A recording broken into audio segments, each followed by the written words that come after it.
భారతదేశంలో ద్రవ్యోల్బణం 67 నెలల కనిష్ట స్థాయికి చేరుకుంది.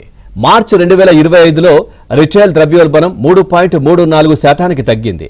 ఓవైపు ప్రపంచ ఆర్థిక వ్యవస్థలో కీలక మార్పులు వస్తున్న వేళ భారతదేశంలో ద్రవ్యోల్బణం రేటు రికార్డు స్థాయిలో 67 నెలల కనిష్ట స్థాయికి చేరుకుంది.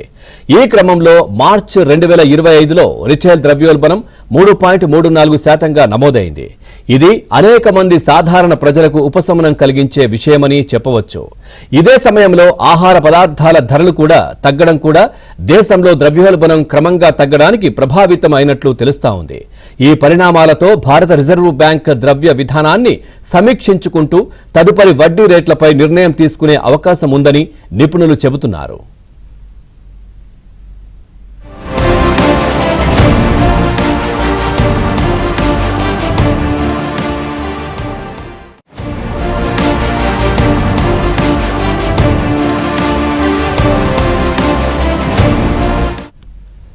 రెండు 2025 మార్చి నెలలో భారతదేశంలో రిటైల్ ద్రవ్యోల్బణం 3.34%కి పడిపోయింది.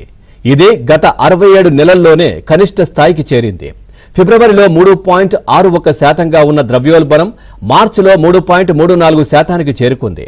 ఇది ఆర్బీఐ లక్ష్యంగా ఉండే 4% ద్రవ్యోల్బణం రేటు కంటే 0.66% తక్కువగా ఉండడం విశేషం. దీంతో రాబోయే నెలలో భారతీయ ఆర్థిక వ్యవస్థ అభివృద్ధికి అవకాశం ఉందని నిపుణులు చెబుతున్నారు.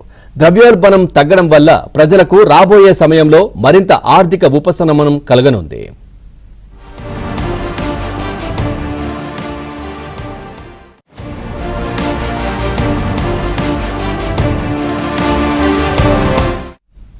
ప్రత్యేకంగా ఆహార పదార్థాల ధరలు కూడా ఈ సమయంలో తగ్గనున్నాయి.